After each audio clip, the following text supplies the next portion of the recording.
ജർമ്മനിയിലെ അവസ്ഥ കേട്ടോ. ഇന്നലെ നമ്മൾ വണ്ടി വെക്കുമ്പോൾ ഈ ഇടതുവശത്തൊന്നും വണ്ടി ഒന്നും വെച്ചിട്ടില്ലായിരുന്നു കേട്ടോ. അപ്പം നമ്മൾ വെച്ച് കഴിഞ്ഞിട്ട് ആൾക്കാരെല്ലാം വണ്ടി കൊണ്ടുവച്ചിട്ടുണ്ടോ. ഇതാണ് അവസ്ഥ ഇവിടുത്തെ. മോശമാണെന്നല്ല പറയുന്നത്, ഇങ്ങനെയൊക്കെയാണ് ഇവിടെ. ഇതേപോലെ 2 വണ്ടി പോകേണ്ട രീതിയിൽ കൊണ്ടുപോകും. 2 വണ്ടിയല്ല, 1 വണ്ടി കേട്ടോ.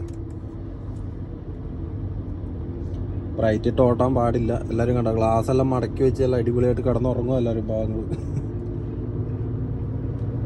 ട്രക്ക് ഡ്രൈവേഴ്സിനെ നമ്മൾ റെസ്പെക്റ്റ് ചെയ്യണം കേട്ടോ. നമുക്ക് വേണ്ടുന്ന എല്ലാവിധ സാധനങ്ങളും എത്തിച്ചു തരുന്നവരാണ് നമ്മുടെ നാട്ടിലുള്ള ഡ്രൈവർമാരെ. നമ്മൾ റെസ്പെക്റ്റ് ചെയ്യണം. ആരെങ്കിലും വീഡിയോ കാണുന്നവർ റെസ്പെക്റ്റ് ചെയ്യണം. കാരണം എന്താണെന്ന് വെച്ചാൽ നമുക്ക് വേണ്ടുന്ന ആഹാര സാധനങ്ങളെല്ലാം എത്തിച്ചു തരുന്ന ഇവരാണ്. നമ്മൾ ഡ്രൈവർ ആയതുകൊണ്ട് പറയുന്നതല്ല.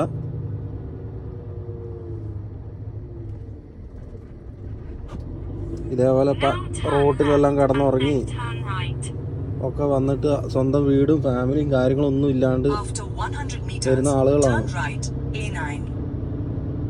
ഇവിടെയുള്ള ആളുകൾ ഫാമിലിക്ക് ഇമ്പോർട്ടൻസ് കൊടുത്തുകൊണ്ട് ഇവിടെയുള്ള ഡ്രൈവേഴ്സ് ട്രക്കിംഗ് ഫീൽഡിലേക്ക് ഇറങ്ങൽ കുറഞ്ഞു തുടങ്ങി കേട്ടോ. നമ്മളിപ്പോൾ മ്യൂണിക്കിൻ്റെ അടുത്താളെ മ്യൂഷൻ കേട്ടോ.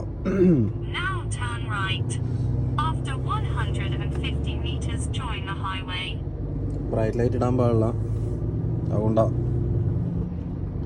അപ്പം നമ്മൾ മെയിൻ റോഡിൽ കയറി മുഞ്ചൻ സാൽസ്ബർഗ് റോഡ് കേട്ടോ. 85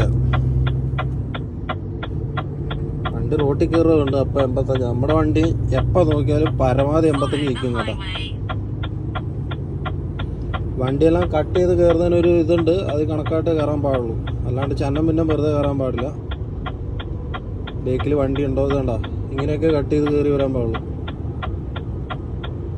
9 നമ്പർ റോഡ് കേട്ടോ, സാൽസ്ബർഗ്. കണ്ടാ, ആസ്ട്രിയ ഇറ്റലി എന്നുണ്ട് എഴുതി വെച്ചിരിക്കുന്നത്. AI